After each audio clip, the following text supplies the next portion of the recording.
Nimepita pia kujionea hatua za uharibifu kwenye daraja la reli ya zamani, reli ya kawaida, na hapa ambapo palikuwa na kunyemelea kwa uharibifu.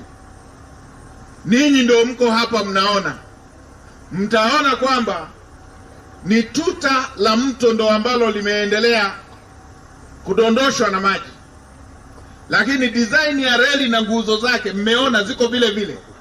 Na kwa taarifa ya mhandisi mtendaji mkuu wa TRC, wamesema ni inakaribia nusu ya kiwanja imeenda chini hapo, mita 30 kwenye hizi nguzo ambazo ziko kwenye mto. Sasa wale mabingwa wa kutisha watu ambao wanatamani kila dakika pawe na tatizo ndani ya nchi, tunawaambia kwamba ni taratibu za dunia nzima.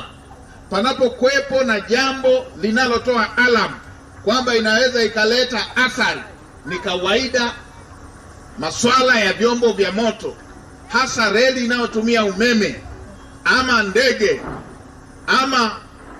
ama meli, huwa tunatanguliza usalama kuliko kuruhusu madhara yatokee kwanza. Kwani niwaagize TRC kwenye jambo hili, wala msipate aibu wala kigugumizi. Mnapoona kwamba kunaweza kukawa na athari, waarifuni wa Tanzania kwamba kuna jambo la aina hii tunahisi linaweza lisiwe na usalama, kwa hivyo tunaahirisha. Tusiende kwa pressure, tusiende kwa misukumo na mihemko, alafu tukaja tukapata hasara ya maisha ya Watanzania. Duniani kote hivi tunavyoongea, kuna reli nyingine ya kisasa kule Ulaya, nadhani tangu Krismasi haijasafiri kwa sababu ya mvua.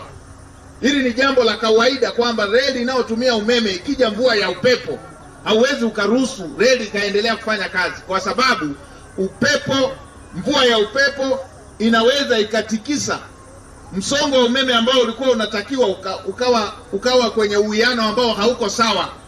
Kwa hili ni jambo la kawaida kwenye vyombo hivi vya moto. Sio hilo tu, hata maeneo yenye theluji, ikiwepo theluji nyingi, hata ndege huwa wanaahirisha zisitue wala kuruka, kwa sababu jambo la usalama ni la kwanza. Wanakidede, tunaelewana?